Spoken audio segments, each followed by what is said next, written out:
Dan untuk tidak memperpanjang mukadimah, marilah kita mulai saja, yaitu tadabbur surat Abasa. Abasa. Abasa. Silakan Pak Ustadz, Pak Ustadz Abu Bakar. Baik, Pak Muharman, buku tadaburnya pegang nggak ya? Ya, saya share aja, Pak. Kenapa? Ada ya? Oh Sudah iya, kelihatan, benar. Pak? Nggak ini kamera. Betul. Silakan. Silakan. Pak Muhammad, izin Bapak mau benar mandi saya. Iya, Bu ya. Ya pesan Pak beli sebentar ya. Ya Pak Iya. Ustaz. Berarti masuk ke ini Anaba, Pak. Berarti masuk ke Abasa. Oh, Abasa.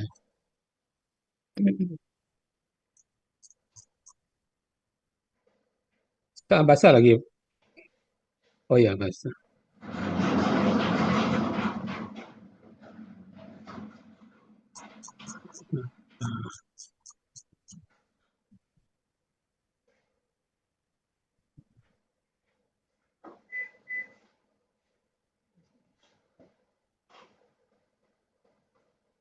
Hmm. Ya. Mungkin metodenya kita kita apa namanya? Kita agak perbaharui. Nanti ada yang bantu baca, boleh. Siapa yang biasanya Pak Budi apa siapa yang baca nih? Yang suaranya bagus Bu Nina Pak Ustaz. Waduh. Boleh, bebas. Bu Nina itu Nanti suaranya bacakan. merdu. Nah, tapi nanti ya setelah kita jelaskan ya. Iya Pak Jadi Ustaz. dibacakan, kemudian saya jelaskan gitu. Jadi biar agak hidup ya, biar nggak Ya, dari ya. satu arah aja. Baik, kita mulai.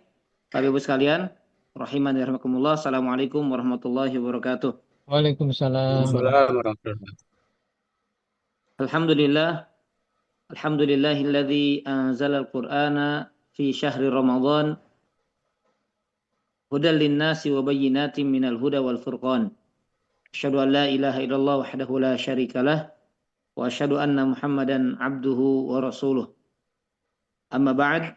Qala Allah Ta'ala ya ayyuhalladzina amanu ittaqullaha haqqa tuqatih wa la tamutunna illa wa antum muslimun. Wa qala ta'ala kitabun anzalnahu ilaika mubarakun liyadabbaru ayatihi wa liyatadzakkar ulul albab. Allah mengatakan di dalam surat Shad ayat ke-29, kitab Al-Qur'an ini yang kami turunkan kepadamu wahai Muhammad penuh keberkahan untuk dihayati ayat demi ayatnya dan untuk diambil pelajarannya bagi orang-orang yang berakal. Jadi Bapak Ibu sekalian, sekali lagi kita motivasi diri kita bahwasanya bertepatan dengan bulan Ramadan dan salah satu nama bulan Ramadan adalah Syahrul Quran. Bulannya diturunkan Al-Quran. Dan kita berkesempatan di kesempatan siang hari ini untuk mengkaji dan berinteraksi dengan Al-Quran. Tadi kata Allah di dalam surat Shad ayat ke-29, kitab Al-Quran ini adalah kitab yang Allah wahyukan kepada Nabi Muhammad SAW melalui malaikat Jibril. Apa kata Allah? Allah sifati Quran ini mubarakun, penuh berkah. Maka Bapak Ibu sekalian harus yakin waktu yang kita gunakan untuk Al-Quran itu adalah waktu yang paling barokah. Dan semoga kita termasuk orang-orang yang diberkahi Allah Subhanahu wa taala. Dan keberkahan ini bukan hanya saat kita mengkaji Quran, tapi keberkahan itu akan melahirkan kepada keberkahan yang lain. Jadi di waktu-waktu yang akan datang, kalau kita menyempatkan, meluangkan waktu untuk Al-Quran, maka Allah akan limpahkan berbagai macam keberkahan. Ya, kita harus yakin dengan janji Allah. Ya, kita menghayati, kita mentadaburi Al-Quran, ini adalah jalan keberkahan yang paling ampuh yang Allah tawarkan kepada hamba-hambanya. Baik Bapak Ibu sekalian, rahimani wa rahimakumullah, kita akan masuk pembahasan di dalam surah Abasa. Nah, sebelum kita memulai pembacaannya, maka perlu diketahui Bapak Ibu sekalian, Quran itu dari sisi sababun nuzulnya terbagi menjadi dua. Dari sisi atau tinjauan turunnya itu terbagi menjadi dua. Kemarin masih ingat yang pernah saya singgung Bapak Ibu, masih ingat? Ada namanya sababiyun, ada yang kedua Ada yang tahu? Sudah masih ingat atau belum disampaikan? Belum. Belum ya? Belum. Ya, jadi ada ayat yang memang turun dengan sebab. Ya, sababi namanya. Ada yang tanpa sebab. Jadi turun begitu saja ya, artinya Allah turunkan tanpa ada sebab yang menjadikan ayat tersebut turun.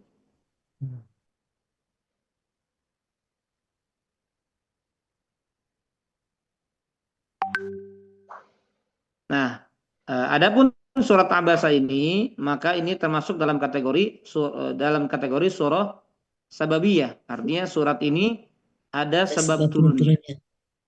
Ya, ada asbabun nuzulnya. Yaitu apa? Insya Allah Bapak Ibu sudah sering dengar ya, kisah seorang yang buta yang bernama Abdullah ibn Ummi Maktum. Abdullah bin Ummi Maktum. Ini seorang yang buta yang datang kepada Nabi Shallallahu Alaihi Wasallam untuk mensucikan dirinya, untuk ditunjukkan oleh Nabi kepada jalan hidayah. Ya, ini sudah menjadi seorang muslim saat itu. Tapi artinya dia ingin nambah ilmu, ya, dia ingin semakin baik jiwanya.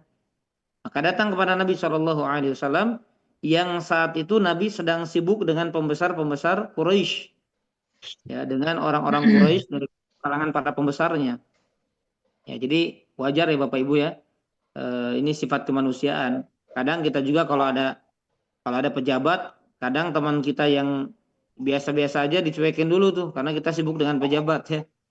Nah, biasanya entah itu mungkin ada maunya ya gitu ya, atau mungkin pengen ikut selfie-selfie-nya atau yang lainnya. Tapi Nabi kita nggak tuduh Nabi sebagaimana sebagian kita ya, ada maunya enggak. Tapi Nabi memang saat itu beliau sangat-sangat menginginkan pembesar-pembesar Quraisy ini masuk Islam.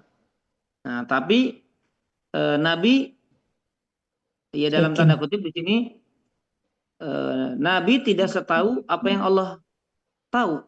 Maksudnya apa? Allah tahu pembesar-pembesar Quraisy ini tidak akan pernah masuk Islam. Makanya Nabi kok sibuk dengan orang yang dia nggak akan masuk Islam gitu. Malah di sini ada orang Islam yang ingin semakin baik, ingin meningkatkan kualitas Islamnya, malah dicuekin kan begitu, ya. Nah, apa buktinya bahwasanya pembesar-pembesar Quraisy ini tidak akan masuk Islam? Nanti akan nampak, akan jelas dalam ayat ini. Ya, terlebih kita juga baca dalam surah Al-Baqarah, Bapak Ibu, insya Allah hafal juga ya, masih di awal-awal Al-Baqarah ayat yang ke-6. Apa kata Allah? Innal ladzina kafaru min ahlil kitab. Innal ladzina kafaru sawaun alaihim a'andartahum am lam tunzirhum la yu'minun. Ya. Sama saja wahai Muhammad, engkau peringatkan mereka atau engkau tidak peringatkan mereka, maka mereka tidak akan pernah beriman. Innal ladzina kafaru sawaun alaihim. Sama aja kamu peringatin mereka, kamu tidak peringatkan mereka, mereka tidak akan pernah beriman. Nah, jadi engkau tidak perlu sibuk. Kenapa? Karena mereka nggak akan pernah beriman gitu. Nah, sekarang datang Abdullah ibn Ummi Maktum kepada engkau ingin mensucikan dirinya, tapi engkau malah bermuka masam. Maka turunlah surat ini menegur halus. Ya ingat ya, jangan kita tuduh Nabi ditegur sama Allah dengan teguran keras. Tapi ini disebutnya oleh para ahli tafsir, Allah menegurnya dengan teguran halus kepada Nabi Muhammad SAW. Ya, di mana Allah mengatakan abasa wa tawalla. Dia Nabi Muhammad berwajah masam dan berpaling. Anja'ahul a'ma, karena seorang tunanetra yaitu Abdullah bin Ummi Maktum telah datang kepadanya. Wa mayudrika la'allahu yazakka. Tahukah engkau Nabi Muhammad, boleh jadi dia ingin menyucikan dirinya dari dosa. Au yadzakkaru fatanfa'ahu dzikra, atau dia ingin mendapatkan pengajaran sehingga pengajaran itu bermanfaat baginya. Amma man istaghna. Nah, di sini Bapak Ibu sekalian ya. Adapun orang yang merasa dirinya serba cukup, yaitu para pembesar Quraisy, fa anta lahu tasadda, engkau Nabi Muhammad memberi perhatian kepadanya. Ya Bapak Ibu ya, tadi sudah kita kisahkan. Jadi Mereka padahal sudah sombong, sudah merasa cukup, nggak butuh kepada Allah, tapi engkau malah memberikan perhatian kepadanya. Sedangkan Abdullah bin Umi Maktum ini jelas dia ingin mendapatkan pengajaran, ingin mendapatkan manfaat, tapi engkau malah bersikap bermuka masam kepadanya. Maka ditegur oleh Allah Subhanahu wa taala. Baik, silakan dibacakan, Ibu. Surat Abasa, surah Makkiyah. Dari atas, Ustadz. Dari atas ya, dari judulnya, surah Abasa. Pak Muharman naikin lagi, Pak. Baik. Nah, Ya. Bismillahirrahmanirrahim. Surat Abasa. Surat Makkiyah. Jumlah ayatnya 42. Nama baik. surat ini dinamakan dengan surat Abasa. Sebab penamaan.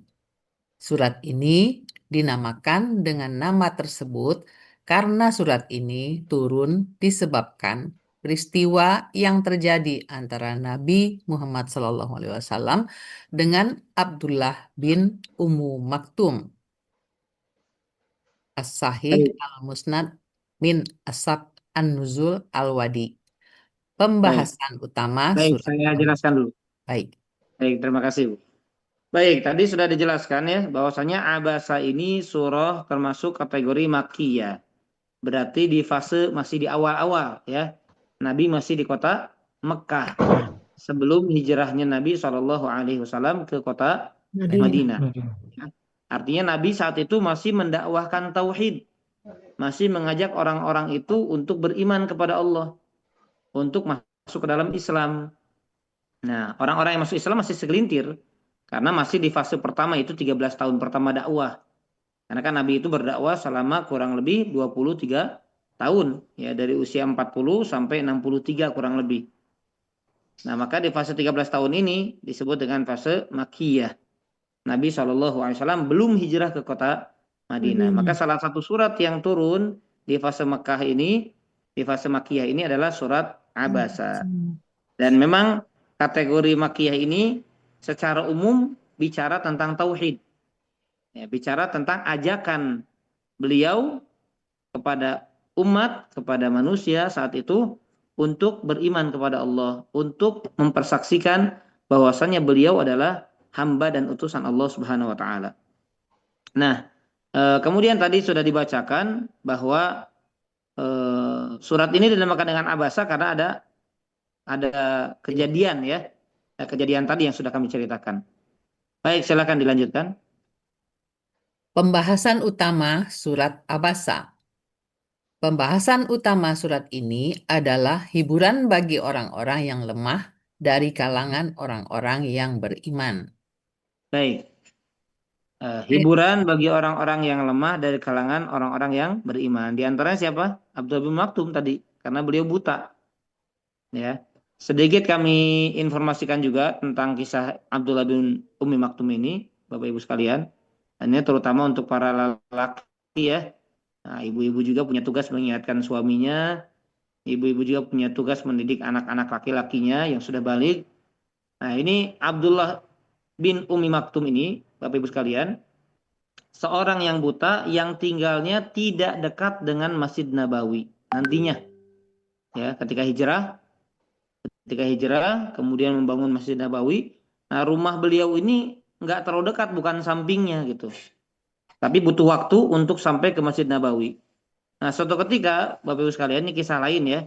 Suatu ketika, Abdullah bin Umi Maktum ini pernah minta izin kepada Nabi, minta keringanan agar diizinkan tidak sholat berjamaah. Alasannya kenapa? Alasannya buta. Maka beliau mengatakan, wahai Rasulullah, aku ini seorang yang buta. Pertama itu. Yang kedua kata beliau, tidak ada yang menuntunku sampai ke masjid. Kemudian yang ketiga, ternyata dari rumahnya Abdullah bin Ummu Maktum tadi ke Masjid Nabawi itu melewati jalan yang memang melewati jalan yang sulit, tidak mudah gitu. Jadi kalau cuma lurus, lempeng gitu ya, nah itu enak mungkin bisa meraba-raba gitu, ada tembok-tembok mungkin sekarang gitu ya, atau ada tongkat yang biasa dipakai disabilitas begitu. Nah, tapi Abdullah bin Maktum ini enggak sebagaimana sekarang banyak teknologi. Apa kata Nabi, Bapak Ibu sekalian? Kata Nabi, Beliau bertanya, "Asami'tumun nida, wahai Abdullah bin Maktum, apakah kamu mendengar azan?" Jadi suara azan ini masih nyampe nggak ke telinga kamu ini? Maka kata Abdullah bin Maktum, "Ya Rasul, aku mendengar." Apa kata Nabi? "Tetap engkau wajib datang sholat berjamaah." Jadi ini hadis sangat jelas, sangat terang benderang bahwasanya laki-laki itu hukumnya wajib sholat berjamaah di masjid kecuali ada uzur, kecuali ada halangan seperti apa? Seperti sakit ya atau hujan. Ya maka ini halangan. Kalau tidak ada halangan maka hukum asalnya adalah wajib sholat berjamaah di masjid. Nah, sekarang pertanyaannya, secara hukum fikih gimana kalau sholatnya di rumah? Maka secara hukum fikih hukumnya sholatnya sah, tapi dia berdosa meninggalkan kewajiban sholat berjamaah di masjid. Gitu ya. Nah, adapun perempuan yang terbaik di rumah. Tapi kalau mau ke masjid silakan, tidak dilarang dalam Islam. Baik, kita lanjutkan. Tema-tema surat Abasa. 1. Teguran Allah Subhanahu wa Ta'ala kepada Rasul-Nya atas apa yang terjadi antara beliau dengan Abdullah bin Umi Maktum. Ya, tadi sudah ya. Ya, Tadi sudah 1 kita sampai kisahkan, 10. maka kita cukupkan. Ya, silakan yang kedua. Yang kedua, Al-Quran adalah sebaik-baiknya pengingat dan seagung-agungnya nasihat bagi orang-orang yang berfikir dan mentadaburi. Ayat 11 sampai dengan 16. Baik. Ayat 11 sampai 16. Perhatikan Bapak Ibu ya. Kalau pendek-pendek insya Allah saya bacakan dengan artinya ya. Allah mengatakan kalla innaha tadhkirah faman syaa'a dzakarah fi suhufin mukarramah marfu'atin mutahharah bi aidi safarah kiramin bararah. Kata Allah Subhanahu wa taala dari ayat 11 ya. Sekali-kali jangan begitu, sesungguhnya ajaran Allah itu merupakan peringatan. Siapa yang menghendaki tentulah akan memperhatikannya. Di dalam suhuf yang dimuliakan di sisi Allah. Suhuf itu maksudnya lembaran. Ya, di dalam lembaran yang dimuliakan oleh Allah Subhanahu wa taala. Yang suci. Ya, kemudian kata Allah Subhanahu wa taala, yang ditinggikan kedudukannya lagi disucikan di tangan para utusan malaikat. Kemudian yang mulia lagi berbudi. Nah, di sini ayat ini menegaskan kepada kita bahwasanya tadi adalah Al-Qur'an sebaik-baik pengingat. Maka di antara PR umat Islam sekarang ini, Bapak Ibu sekalian, makanya sebetulnya harus digalakan ya, majelis-majelis seperti ini harus digalakan, harus diramaikan. Kenapa? Karena mereka untuk baca Quran aja malas. Kemudian yang baca Quran nggak paham. Kenapa? Nggak mau dihayati. Padahal kata Allah jelas di sini Al-Quran ini sebaik-baik pengingat. Jadi kalau orang mau diingatkan dengan sesuatu, maka yang terbaik diingatkan dengan Quran. Karena Quran ini sempurna, sumbernya langsung dari Allah gitu. Ya, maka kita pun sama. Ketika kita merasa sedang lemah, sedang futur, ya sedang malas, sedang jatuh imannya, maka perlu ada orang-orang yang menasihati kita dengan ayat-ayat Allah Subhanahu wa taala. Karena sebagaimana Allah mengatakan juga di dalam surat Al-Anfal bahwasanya ayat Quran ini bisa apa? Menambah iman. Liyazdadu imanan ma'a imanihim. Agar iman mereka bertambah di atas keimanan yang sudah mereka miliki. Jadi penambah iman yang paling mudah kita tinggal baca Quran, hayati. Kemudian berusaha kita amalkan. Baik, selanjutnya. Ketiga, menegakkan dalil atas keesaan Allah Subhanahu wa Ta'ala dengan cara memperhatikan dan memikirkan ciptaan Allah, makanan, dan minuman. Ayat ke-17 sampai dengan 32. Ya, ini panjang sekali ya. Tapi nggak apa-apa kita singgung sedikit Bapak Ibu sekalian. Jadi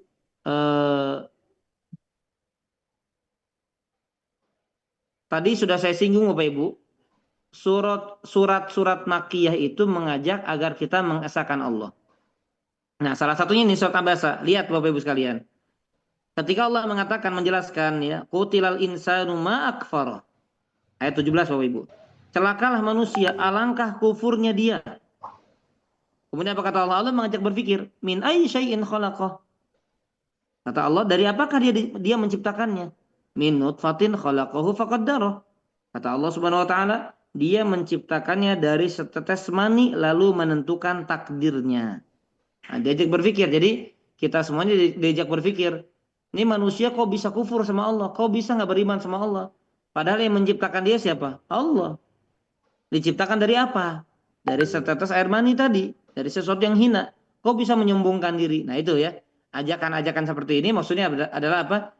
Agar ditegakkan hujjah, dalil bahwasanya Allah adalah pencipta kita dan Allah adalah zat yang berhak kita sembah.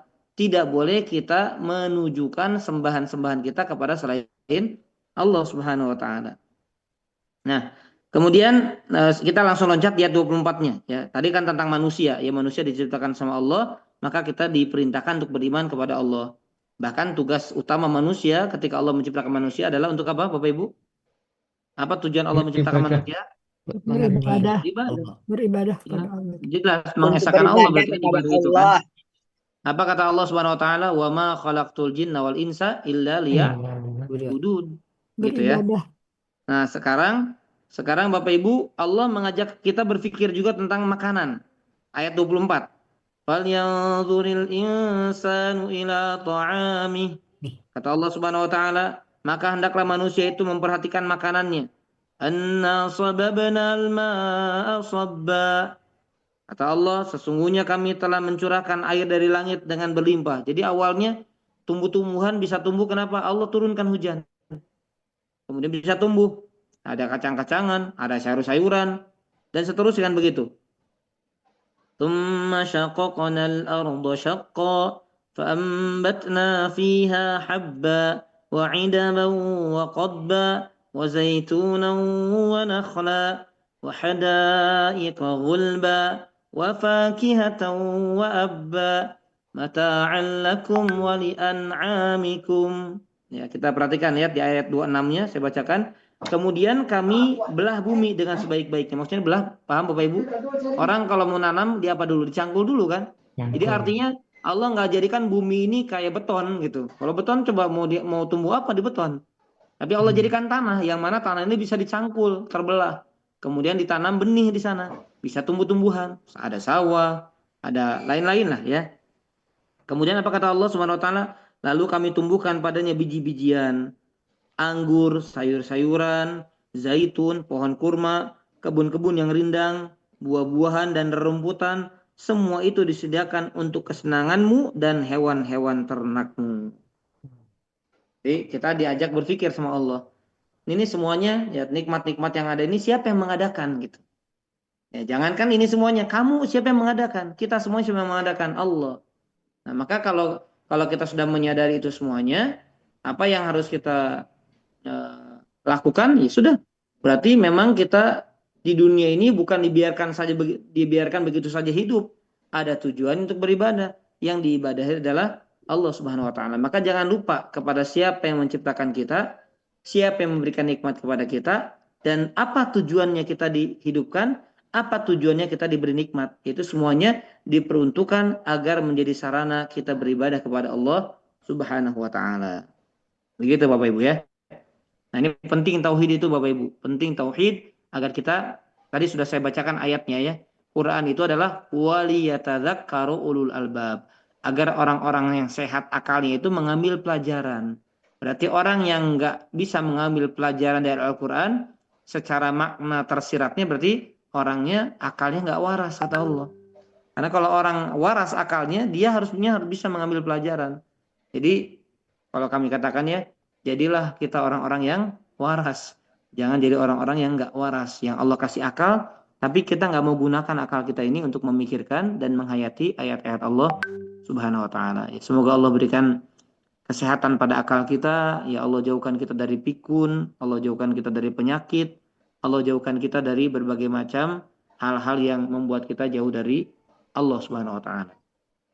Baik. Silakan selanjutnya. Yang keempat, beratnya ujian di padang mahsyar. Ayat ke-33 sampai dengan 37. Baik, kita simak bareng-bareng Bapak Ibu ya. Ini sekarang kita masuk kepada perenungan secara mendalam ya. Ayat dari ayat berapa tadi? 33. 33 ya. Ayat 33 sampai 37. Ya, perhatikan ini beratnya ujian di padang mahsyar. Apa kata Allah? فَإِذَا جَاءَتِ الصَّاخَّةُ يَوْمَ يَفِرُّ الْمَرْءُ مِنْ أَخِيهِ وَأُمِّهِ وَأَبِيهِ وَصَاحِبَتِهِ وَبَنِيهِ لِكُلِّ امْرِئٍ مِّنْهُمْ يَوْمَئِذٍ شَأْنٌ يُغْنِيهِ. Allah mengatakan, maka apabila datang suara yang memekakan dari tiupan sangkakala, pada hari itu manusia lari dari saudaranya. Bayangin, yang biasanya saudaranya diperhatikan, tapi nanti orang lari, Bapak Ibu sekalian. Bahkan bukan sekedar dari saudaranya, dari ibu dan bapaknya. Bapak Ibu, saya yakin Bapak Ibu semuanya berharap ya anak-anak itu bisa menjadi syafaat bagi kita. Betul nggak Bapak Ibu? Bisa mendoakan kita. Tapi nanti pada hari kiamat saking mengerikannya, saking gentingnya, nanti justru anak-anak kita tuh lari dari ibu bapak kita, dari ibu bapaknya sendiri. Ya. Kemudian yang berikutnya serta dari istri dan anak-anaknya. Serta dari istri dan anak-anak. Jadi orang tua juga sama, lari dari pasangannya dan lari juga dari anak-anaknya. Apa sebabnya Bapak Ibu sekalian? Di ayat ke-37 Allah jelaskan, setiap orang dari mereka pada hari itu mempunyai urusan yang menyibukkannya. Jadi apa? Jadi mereka, nah ini dijelaskan oleh para ulama ahli tafsir, Bapak Ibu sekalian. Kenapa mereka kabur dari istrinya, dari anaknya, dari orang tuanya, dari saudaranya? Kenapa mereka kabur? Karena mereka nggak mau diminta tanggung jawab atas keluarganya. Nggak mau. Oh, saya nggak mau tahu. Ya, urusan istri saya sendiri, urusan anak saya sendiri, urusan orang tua saya, urusan orang tua sendiri. Kenapa? Saya juga masih punya urusan sendiri gitu, Bapak Ibu. Nah, coba Bapak Ibu, kalau sekarang kan kita ada orang tua ya punya misalnya sangkut paut, ya udahlah saya karena saya punya kemampuan udah biar saya aja. Kan begitu ya Bapak Ibu ya. Kita berusaha gitu untuk memberikan yang terbaik untuk keluarga kita, saudara kita. Sudahlah saya coba bantu. Tapi nanti Bapak Ibu saking gentingnya hari kiamat Bapak Ibu nggak ada yang mau mengemban tanggung jawab orang lain termasuk orang tuanya sendiri dan anak-anaknya sendiri. Saking mengerikannya. Kenapa? Karena mereka sibuk dengan urusannya masing-masing. Mereka takut ya gimana ceritanya saya mau ya, bagaimana ceritanya saya mau mempertanggungjawabkan urusan orang lain untuk mempertanggungjawabkan urusan sendiri saja nggak tahu gitu ya bagaimana urusannya. Baik, Bapak Ibu sekalian, rahimani rahimakumullah taala. Jadi mereka sekali lagi lari dalam rangka apa? Dalam rangka lari dari tanggung jawab, nggak mau menjadi orang yang bertanggung jawab atas keluarganya. Walaupun tentunya kalau kita baca hadis yang lain, bahwasanya setiap orang itu akan dimintai pertanggungjawaban atas apa yang dia pimpin. Tapi kondisinya tadi mereka lari-lari, mereka kabur-kabur, ya firul mar'u min akhi, lari itu karena mereka takut kepada Allah. Begitu. Baik, silakan.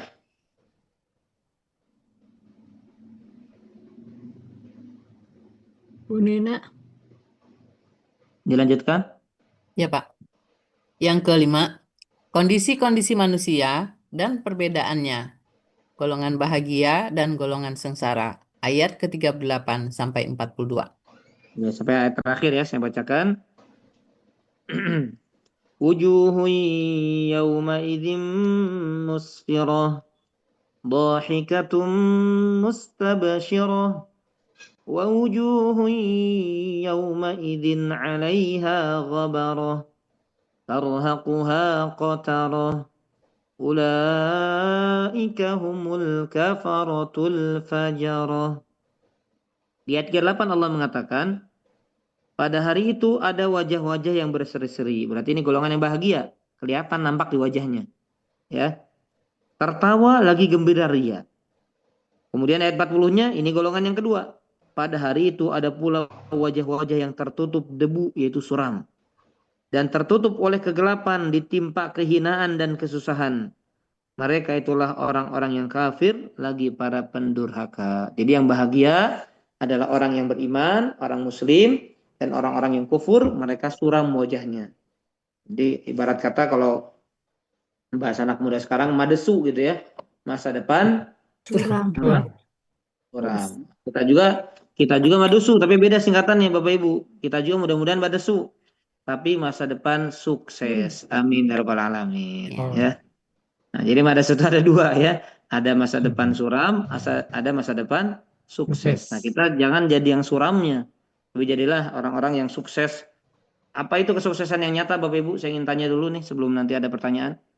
Masuk surga. Kesuksesan yang hakiki itu apa Bapak Ibu? Masuk surga. Ya, masuk surga dan dihindarkan dari api Neraka. neraka. Tanpa Itu hisab. kesuksesan menurut versi Allah. Ya, bukan kaya, bukan jabatan, bukan. Faman zuhziha 'anil nar wa udkhilal jannata faqad faz. Itu ada di dalam surat Ali Imran ya, kalau nggak salah 135 atau 185 saya lupa. Ya, barang siapa yang Allah jauhkan dari neraka, dimasukkan ke dalam surga, faqad faz kata Allah. Sungguh itu sukses. Sungguh dia sukses. Itu kemenangan yang hakiki. Jadi jangan sampai kita terbatas pada materi-materi dunia ya.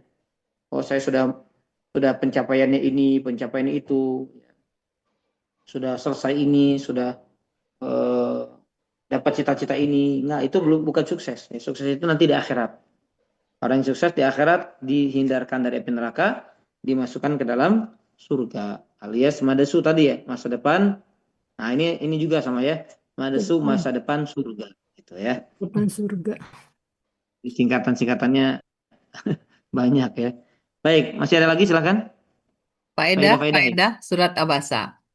Pertama, sebab turun 10 ayat pertama surat ini adalah sibuknya Rasulullah mendakwahi para petinggi Quraisy sehingga tidak dapat menyempatkan untuk mengajar Abdullah bin Umi Maktum dan berpalingnya beliau darinya pada saat itu. Hadis riwayat At-Tirmidzi, Ibnu Hibban, dan Al-Hakim dari Aisyah. Kedua, tinggi kedudukan Al-Quran. Lembaran-lembaran yang memuat tulisan Al-Quran dan para malaikat yang membawanya menjadi bukti yang sangat cukup bagi setiap orang yang beriman untuk tidak menyibukkan diri dari Al-Quran jika ia menghendaki kedudukan tinggi di sisi Robnya. Ayat 11 sampai dengan 16. Nah, baik. Sebentar ya. Jadi Bapak Ibu, ya saya Masya Allah ya, saya bahagia melihat Bapak Ibu di usia yang tidak lagi muda ya, bahkan kita katakan sudah banyak yang sepuh. Bapak Ibu ini adalah bentuk hidayah Bapak Ibu ya.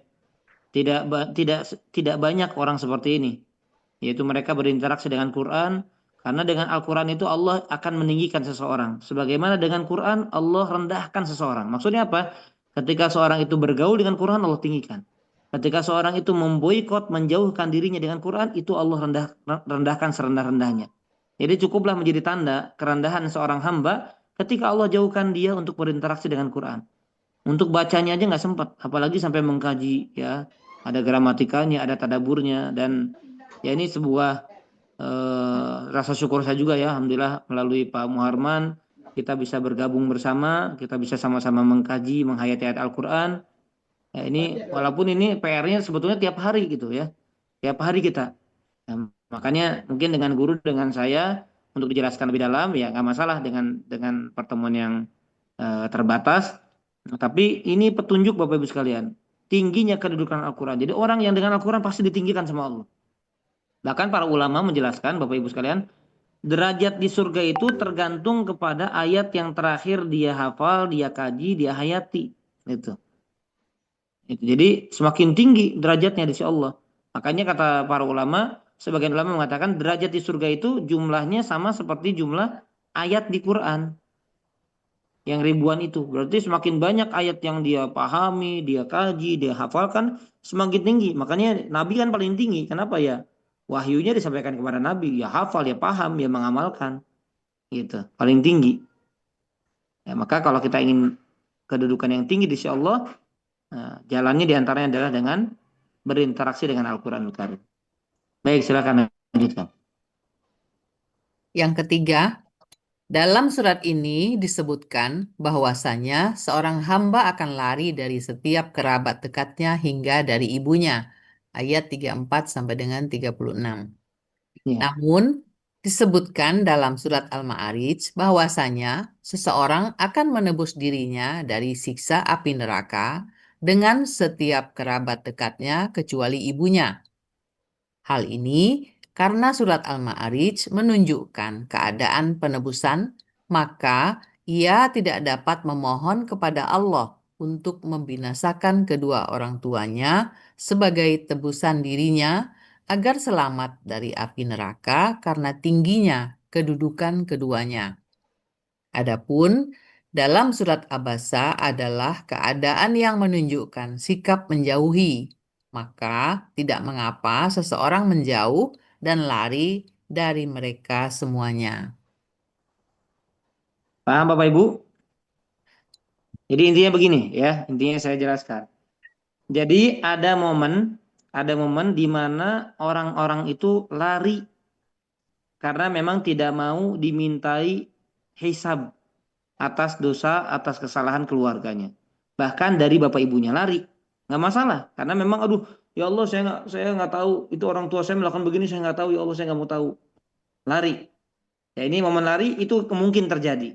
Sebagaimana bukan mungkin terjadi, itu pasti terjadi ya di dalam surah Abasa ini. Tapi di dalam surah Al-Ma'arij nanti Bapak Ibu bisa buka dan bisa lihat ayatnya. Itu momen di mana Allah sedang menghisab seorang hamba dan hamba ini mencari penjamin agar selamat.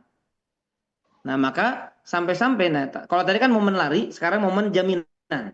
Paham Bapak Ibu ya? Ya. Kalau lari mungkin ya misalnya sekarang gini lah. Saya lari misalnya ada orang nagih hutang gitu, saya nggak mau tahu gitu. Misal, tapi penjaminan misalnya nanti Allah menagih jaminan. Maaf, Allah akan menghisab seorang hamba, kemudian hamba ini saking takutnya dengan neraka, maka ya Allah nggak apa-apa, anak saya aja masuk neraka. Ya Allah kakak saya aja masuk neraka, nggak apa-apa. Tapi apa? Tapi dia tidak menyebutkan orang tua. Kenapa? Saking tingginya kedudukan orang tua, sampai-sampai di dalam Al-Quran Allah tidak menyebut ada seorang anak ingin menebusnya agar tidak masuk neraka, agar mereka masuk ke dalam surga dengan orang tuanya nggak ada. Jadi ayatnya nggak menyebutkan begitu. Tapi kalau momentum lari ada, orang itu lari bahkan dari orang tuanya sendiri. Ya, paham maksudnya ya? Jadi tebusan agar dia selamat dari neraka, tebusan agar dia masuk ke dalam surga tidak disebutkan tentang orang tuanya saking tingginya kedudukan orang tua di dalam agama. Kita wajib menghormatinya, kita mendoakannya, kita berbakti kepadanya, ya. Nah, itu momentum penebusan maka orang tua tidak disebutkan. Adapun momentum melari dari tanggung jawab maka orang tua disebutkan. Wallahu a'lam bishawab. Baik. Ini barangkali materi kita. Silakan. Mungkin kita beralih ke sesi tanya jawab dulu, barangkali ada yang mau ditanyakan. Baik, terima kasih Ustaz. Silakan bagi teman-teman yang ingin mendalami lebih lanjut. Ya, boleh Pak Marman? Silakan Pak Budi. Ya, baik. Terima kasih Pak Ustadz Abu Bakar. Ya. Yang pertama, kaitannya dengan ayat pertama tadi ya, bahwa Nabi Muhammad itu berpaling. Itu bahwa menunjukkan bahwa Nabi itu memang betul-betul tidak tahu yang gaib gitu ya, Pak Abu ya. Betul. Sementara kan yang sekarang itu yang kita lihat, ada kejadian-kejadian yang seolah-olah misalnya orang bisa terbang, orang bisa nyebrang laut dan seterusnya. Orang bisa tahu apa yang akan terjadi. Sementara Nabi sendiri yang seperti itu aja Allah tidak kasih tahu gitu. Itu yang pertama. Yang kedua, menegaskan yang tadi Pak Ustadz, kejadian tadi, memang di surat Al-Ma'arij itu ada dari ayat 11 sampai dengan ayat ke-15. Betul. Jadi semuanya itu saking pengennya dia sendiri yang masuk surga, artinya dia saking takutnya itu sampai anaknya pun, saudaranya, dan bahkan orang sebumi ini jadi jadi garansi gitu ya, jadi penjaminnya Ya, gitu, sehingga dia sendiri yang saking takutnya seperti itu. Gitu Pak Ustadz biar ya. masuk neraka gitu maksudnya. Betul. Iya. Saya kira itu Pak Ustadz dua itu mungkin yang yang memberikan. Yang pertama tadi bukti bahwa Nabi itu emang tidak tahu yang gaib gitu. Tidak tahu yang gaib sampai yang di hadapan dia pun dia nggak tahu gitu. Maksud saya dengan kita melihat yang kejadian yang saat ini kan orang suka percaya gitu, yang Betul. bisa ini bisa itu tuh kira-kira apa itu Pak Ustadz ya? Namanya apa Baik, gitu? baik. Ya, Makasih Pak kita Ustadz. baik di dalam banyak ayat, sebetulnya dalam beberapa ayat Allah sudah mengatakan ya qul la ya'lamul ghaiba illallah. Nah, katakanlah tidak ada yang tahu perkara gaib ya baik di langit maupun Kecuali yang di Allah. bumi kecuali Allah, nggak Oh, ada. Bahkan di sini berarti termasuk Nabi kita Muhammad SAW, ya. beliau tidak tahu perkara yang gaib. Ini orang ini akan mati dalam keadaan Islam, orang ini mati dalam keadaan kufur, nggak ada yang tahu kecuali apa yang Allah wahyukan kepada beliau. Jadi kalau Allah kabarkan misalnya seperti Abu Lahab, ini Abu Lahab akan matinya kafir, maka turun ayatnya saya selanaron datalahab. Ini orang akan mati nanti akan masuk dalam neraka. Nah itu dikabarkan. Tapi kalau Allah nggak kabarkan, Nabi nggak tahu apa-apa. Nabi nggak tahu apa-apa ya. Kalau Nabi tidak dikabarkan oleh Allah Subhanahu Wa Taala, maka kalau Nabi saja adalah manusia yang paling bertakwa, manusia yang paling dekat dengan Allah, tidak tahu perkara gaib, apalagi selain beliau. Karena jelas ayatnya tidak ada yang tahu perkara gaib kecuali Allah. Maka kalau ada orang-orang mengaku perkara-perkara gaib ini jelas ya kita katakan bahaya, apalagi berkaitan dengan agama itu bisa sesat dan menyesatkan. Bukan sesat untuk dirinya saja, tapi bahkan menyesatkan umat gitu. Dia tahu akan terjadi begini, nanti kiamat akan tahun sekian. Sampai sekarang nggak kiamat ya. Ada itu ya peramal nanti 2000 sekian. Malah dia yang mati duluan. Oh, ternyata kiamat bagi dia, bukan kiamat bagi kita gitu. Baik. Kemudian tadi ya, yang kedua betul tadi di surat Al-Ma'arij tadi. Jadi sebetulnya gini ya, saking nggak maunya masuk neraka. Kalau masuk surga kan mau semuanya. Saking nggak maunya. Jadi saya masuk surga tapi jangan neraka dulu, nggak apa-apa nih. Anak saya aja yang masukin neraka ya Allah. Saudara saya aja deh, jangan saya. Saking mereka takutnya sampai tega gitu anaknya dimasukin neraka, tega orang kakaknya dimasukin neraka. Tapi enggak dengan orang tuanya. Begitu ya. Wallahu a'lam bishawab. Ya, terima kasih Pak Ustadz. Baik, mungkin ada lagi yang ingin bertanya untuk memperdalam. Saya Pak Ustadz, Silakan Ibu terima kasih. Yufiani. Ini dalam ayat ini kan dia disebutkan bahwa seorang hamba akan lari dari setiap kerabat dekatnya sehingga dari ibunya. Apakah ibunya nanti tuh tidak bisa seandainya ibunya mendekatkan anaknya kembali, apa tidak ada seperti itu ayat-ayatnya Pak Ustadz? Iya, baik. Jadi Ibunya ini menolong itu. biar kita biar kita nggak salah paham. Ini momentum masih di padang mahsyar, gitu. Dan kita harus ingat ya, hari kiamat itu panjang. Jadi momentumnya bukan saat itu. Jadi kita bicara ada saat di mana orang tuh saling lari, tapi nanti ada saat momentum saling memberi syafaat. Jadi bisa gitu. Nanti ada momentum orang saling memberikan syafaat. Orang tua yang akan masuk neraka, ternyata ada anaknya yang soleh, yang hafal Quran, kemudian dia mengatakan kepada Allah, ya Allah itu orang tua saya, ya Allah tolong berikan syafaat kepada dia. Ya, saya minta izin agar aku bisa memberikan syafaat kepada dia. Ya minta syafaat kepada Allah, maka kata Allah, ya oke boleh misalnya. Maka orang tua yang harus masuk neraka karena istighfar anaknya akhirnya masuk surga, nggak jadi masuk neraka. Atau sebaliknya, orang tuanya masuk surga tapi surganya di paling bawah.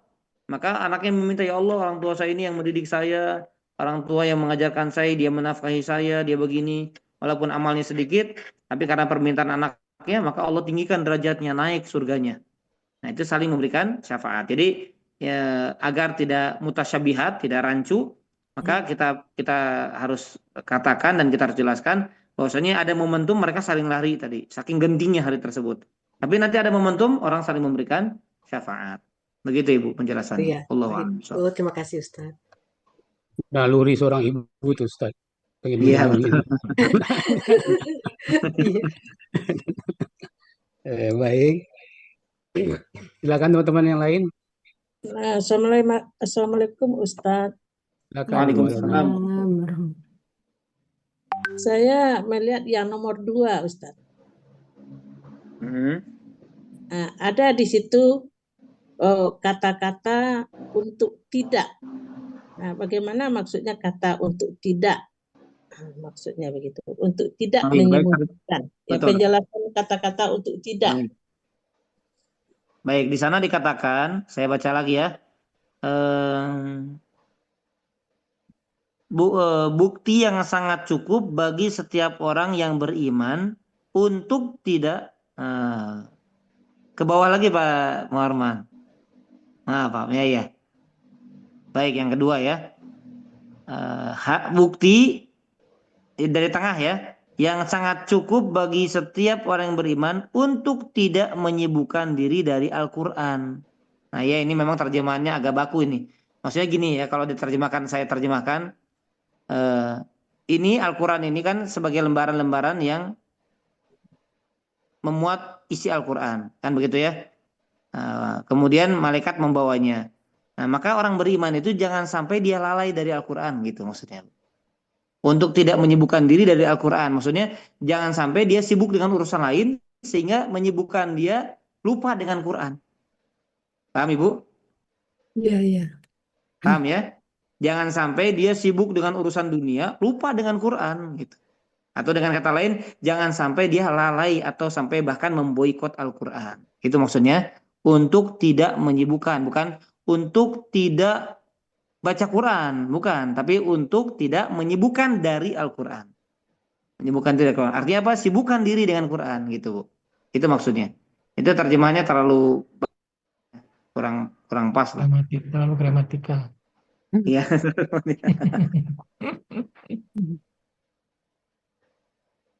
Jeli sekali Bu Alona.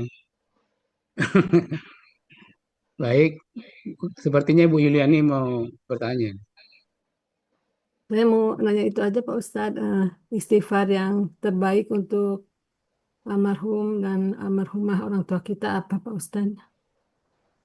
Iya. Iya. Baik, saya kemarin dapat nasihat dari guru kami Syekh dari Yordania. Memang doa dari Nabi kan sudah diajarkan ya, Rabbighfirli wali walidayya, itu terbaik. Tapi kata beliau, kalau kita kan maaf ya, saya nggak tahu nih Bapak Ibu suka ingat nggak sih sama nenek kakek kita? Kayaknya jarang ingat tuh. Ya nggak? Seringnya orang tua doang tuh. Padahal kasihan loh kakek kita. Saya ingat banget ya, nenek juga kadang nenek tuh kasih sayangnya sama kayak orang tua gitu. Kalau kita masih waktu kecil mendapati nenek kakek kita masih hidup gitu ya, insya Allah tuh baik juga gitu kayak kan cucu gitu ya. Nah maka beliau menyarankan boleh ya bahasa Arabnya gitu ya. Allahumma Rabbighfirli wali abai gitu. Jadi itu bentuknya jamak. Apa kalau dalam gramatikal jamak itu bahasanya? Lebih dari dua itu apa? Ganda. Jamak. Enggak. Oh jama aja ya. Jama. Ya jadi boleh doanya Rabbighfirli wali abai. Itu masuk orang tua, masuk kakek nenek, masuk di atasnya kakek nenek semuanya. Orang tua kita di atas. Nah berarti semakin banyak cakupan orang-orang yang kita doakan itu pahalanya makin banyak Bapak Ibu. Tapi kalau kita ngedoain satu orang ya cuma satu. Tapi kalau kita ngedoain banyak, makanya doa seperti Allah maghfiril muslimin wal muslimat. Kita ngedoain satu dunia orang muslim. Al ahya minhum wal amwat, yang hidup yang mati didoain sama kita, itu besar pahalanya. Kenapa? Karena cakupan doa kita menyeluruh gitu. Ya. Nah, jadi boleh tadi doanya Rabbighfirli wali abai. Nah, kalau kita mau tambahkan berarti kan warhamhum Kama robayani. Kama robbauna sighara gitu. Kama robbauna sighara itu bahasa Arabnya. Nanti kalau saya tulis bisa saya tuliskan nanti ya biar lebih tepat. Tapi kalaupun misalnya belum hafal kita boleh pakai bahasa Indonesia. Ya Allah, maafkan kedua orang tua kami, ampuni mereka, ampuni kakek nenek kita, kakek nenek kami begitu. Orang tuanya kakek kami. Nah, kalau aba itu berarti masuk semuanya ke atas semuanya. Aba una. Iya, aba una. Tapi kalau Allah maghfir li, kalau ada li kan jadi huruf jer kan. Jadi Allah maghfir li abaina. Itu untuk kami. Allah maghfir li wali abaina. Izin Ustaz. Li wali abaina. Ya. Izin Pak Ustaz. Silakan Pak Wandri. Terima kasih. Itu termasuk juga bapak mertua sama ibu mertua Ustaz. Baik. Kalau mertua memang karena memang dia tidak termasuk awalnya ya, nggak masuk dalam urutan keluarga kita, maka boleh didoakan sendiri gitu. khusus ya Pak Ustadz. Makanya ketika doa Suami ya juga, dikhususkan. suami Kenapa? juga, suami. Ya, suami Kalau masuk sendiri. Karena kalau Rabbik firli wali walidayya itu orang tua kita. Orang tua aja. Nah, berarti kalau di abai, orang tuanya orang tua kita. Orang tuanya orang tua kita. Terus ke atas. Nah, kalau mertua berarti dipisahkan. Nah, termasuk pasangan dipisahkan. Begitu. Anak-anak dipisahkan. oh anak. Semakin kita gini aja yakinnya. Jangan, Ustadz saya pengen sekali doa dapat semuanya. Ya kita nanti jadi singkat doanya. Pahalanya dikit. Kalau kita banyak doa kan semakin durasinya semakin lama, Ya. berarti semakin banyak pahalanya. Jadi Kan orang dulu tua ada sendiri, ulama, Bapak mertua Ibu sekalian. sendiri, suami sendiri ya Pak Ustadz. Iya, jadi bahkan dulu sampai ulama itu ada yang mendoakan setiap harinya puluhan orang disebut namanya semuanya. Saya yakin ibu-ibu, bapak-bapak nggak pernah itu seumur hidup. Puluhan orang dalam sehari disebutin. Ya Allah ampuni si fulan, tetangga saya, teman SD saya. Ini disebutin tapi nama-nama orang yang dia ingat itu. Disebutin. Nah, tapi kita jangan merasa rugi karena Bapak Ibu perhatikan ya, ini Masya Allah nih. Setiap kali kita mendoakan orang dan orang itu nggak sadar kita doakan, kita dapat doa malaikat langsung. Kata malaikat apa? Walaka bimithlim, dan engkau mendapatkan doa yang serupa. Jadi diaminkannya sama malaikat. Nah, doa kita kan nggak mesti diijabah tuh. Kalau doa malaikat kan pasti diijabah. Jadi nggak ada ruginya kita mendoakan orang gitu. Paham maksudnya Bu ya? Jadi misalnya Bapak Ibu bisa punya teman namanya, ya Allah ampuni Pak Budi, ya Allah ampuni Pak Naman, ya Allah ampuni Pak Mamat, gitu kan. Semuanya disebutin, maka kata malaikat apa? Kamu juga, kamu juga, kamu juga, kamu juga, kamu juga. Kita dapat doa malaikat Bu, Bapak Ibu. Jadi Masya Allah untung kita gitu. Karena harus dibalasnya pakai langsung. pintinya enggak? Harus Enggak pakai mesti. pin dan pintinya perlu Enggak harus. Kalau pakai bin itu kalau di di kuburan aja. Biar nggak ketukar ya. Kalau kita menyebut nama tanpa bin, Allah Maha tahu apa yang kita maksudkan dalam hati siapa. Jadi kalau ada yang namanya sama, Allah nggak mungkin. Ini Muhammad bin siapa ya, kata Allah, nggak mungkin. Kita kan hati kita tahu siapa yang kita tuju gitu. Olis ini lagi di jalan. Wallahu a'lam. Baik, ini ada yang resen Pak Ustadz, Ibu Reni Daniar, silakan Bu. Baik, Silakan, makasih Pak Muharman. Iya Ustadz, berkenan dengan doa. Kalau saya itu biasanya berdoanya gini Ustadz, ya Allah ampuni kedua orang kan karena keduanya sudah meninggal ya. Kalau ampuni segala dosa kedua orang tua kami yang telah mendahului kami, kemudian dosa kakek-kakek kami, nenek-nenek kami, uyut-uyut kami, ayah ibu mertua kami, paman kami, bibi kami, kakak kami, adik kami, saudara-saudara kami yang telah mendahului kami, gitu, sahabat-sahabat kami, guru-guru kami. Saya biasanya kalau doa untuk ya orang tua diikuti dengan seperti itu, Ustadz lengkap, karena saya merasa bahwa ya kakek-kakek nenek itu kebahagiaan dari kami, dan memang seperti tadi Ustadz bilang kan, mereka itu sayang gitu. Jadi saya memang kalau berdoa itu ya seperti itu Ustadz. Jadi saya tambahkan gitu kan, kalau dengan bahasa Indonesia ya. Kalau bahasa Arab kan Rabbighfirli wali walidayya kan, yang tadi, kemudian al-mafidul mu'minin wal mu'minat muslimin wal muslimat al-ahya'i minhum wal amwat kan gitu. Nah, saya selalu begitu Ustadz doanya. Ya bagus itu. Bagus, jadi masuk juga paman, bibi, keponakan, cucu, misalnya bagus. Jadi semakin banyak durasi doa kita. Dan dapat tadi ibu dapat malaikat, kata malaikat bagi ibu juga begitu. Ya bagus, memang doa itu keberkahan juga buat kita gitu. Kita banyak doain orang lain. Nah, itu kembali kebaikannya kepada kita sendiri sebetulnya, bukan hanya kepada mereka saja. Ya Ustadz, makasih Ustadz. Terima kasih Bu Reni atas sharing yang bagusnya.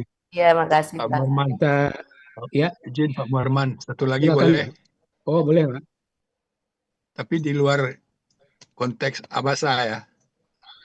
Boleh? Ya, boleh. Oke, makasih Ustadz. Assalamualaikum Ustadz. Waalaikumsalam. Saya mohon maafkan kalau saya salah Ustadz. Di dalam surat Al-Maidah yang saya baca, itu ya ayyuhallazina amanu itu banyak sekali. Surat Al-Maidah. Apa benar Pak enggak? Tapi kalau saya salah maaf Ustaz.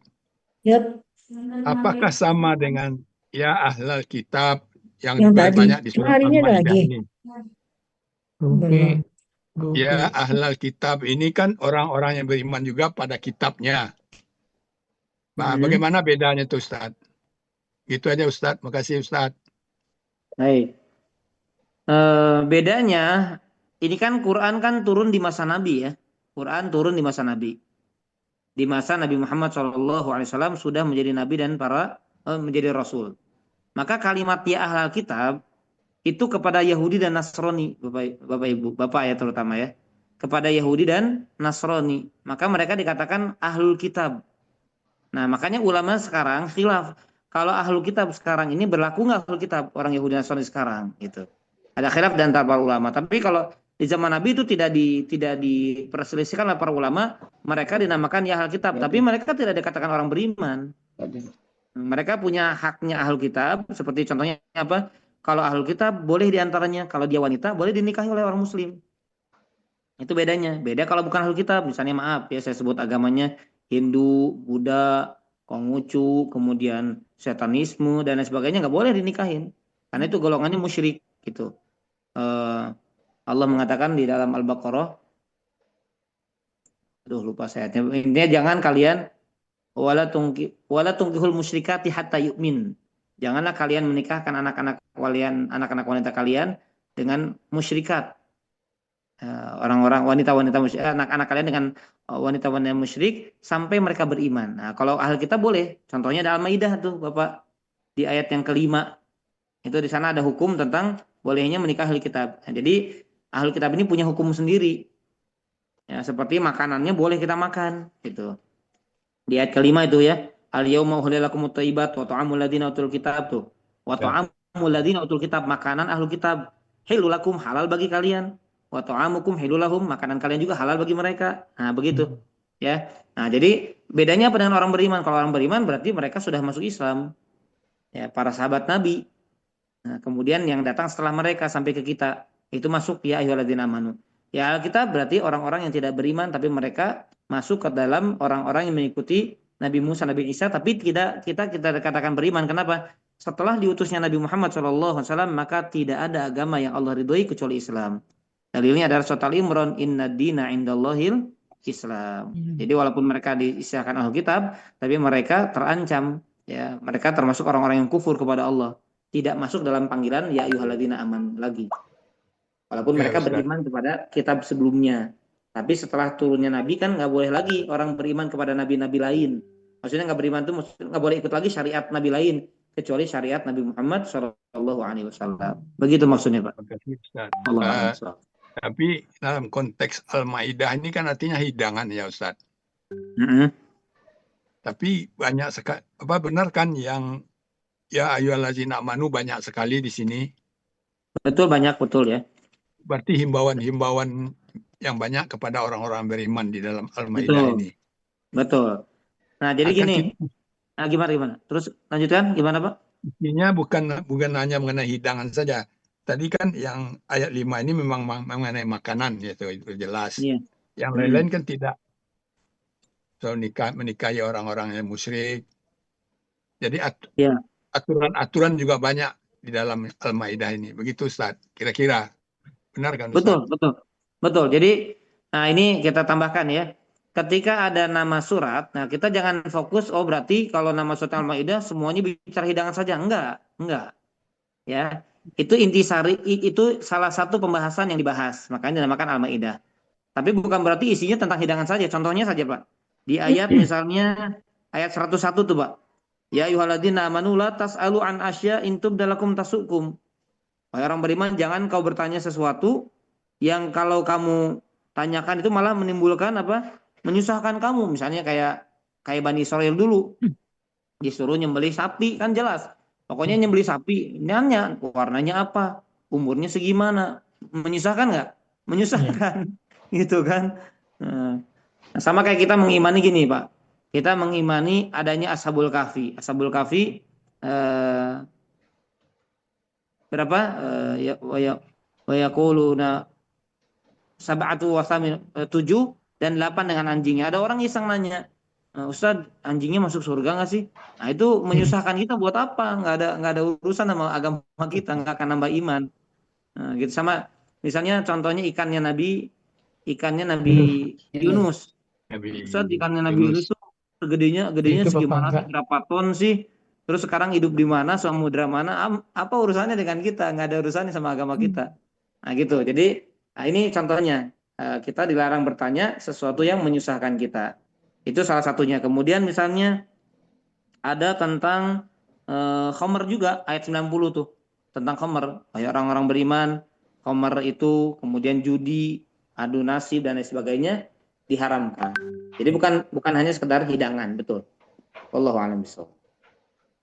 Baik, alhamdulillah. Terima kasih Pak Marman. Ya, sama-sama Pak Wandri. Ini karena waktu asar sudah masuk nih. Kalau enggak ada yang ingin bertanya lagi nih Pak Ustadz. Baik, kita cukupkan ya Pak Ustadz ya. Ya, teman-teman semua, Pak Budi. Baik, terima kasih Pak Ustadz Abu Bakar atas ilmunya.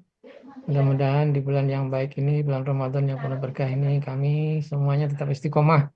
Mohon doanya tetap bisa istiqomah mempelajari Al-Quran, yang mana bahwa Al-Quran tadi sudah disebutkan Pak Ustadz adalah amalan yang terbaik yang insya Allah akan mengantar kita ke surganya Allah. Amin ya rabbal alamin. Terima kasih Pak Ustadz. Insya Allah kita bertemu lagi. Berarti kapan Pak Marman? Habis Lebaran ya? Sepertinya di April. Karena April, Pak ya? Ustadz 10 hari terakhir dan awal Syawal di Mekah gitu. Oh ya. Itu ya Ustadz ya. Terima kasih sekali Pak Ustadz. Mudah-mudahan Pak Ustadz juga sehat selalu dan tetap bisa memberikan ilmunya pada kami semuanya. Demikian Pak Marman. Terima kasih Pak Marman atas inisiasinya sehingga kita bisa lebih mendalami Al-Quran melalui tadabbur ayat-ayat yang sudah disampaikan Pak Ustadz. Ini pertemuan kedua ya. Mudah-mudahan kita berlanjut terus. Terima kasih. Mari kita tutup Bapak Ibu sekalian dengan baca hamdalah dan doa kafaratul majelis. Alhamdulillahirabbil alamin. Subhanakallahumma wa bihamdika asyhadu an la ilaha illa anta astaghfiruka wa atubu ilaik. Demikian, terima kasih. Assalamualaikum warahmatullahi wabarakatuh. Waalaikumsalam warahmatullahi wabarakatuh.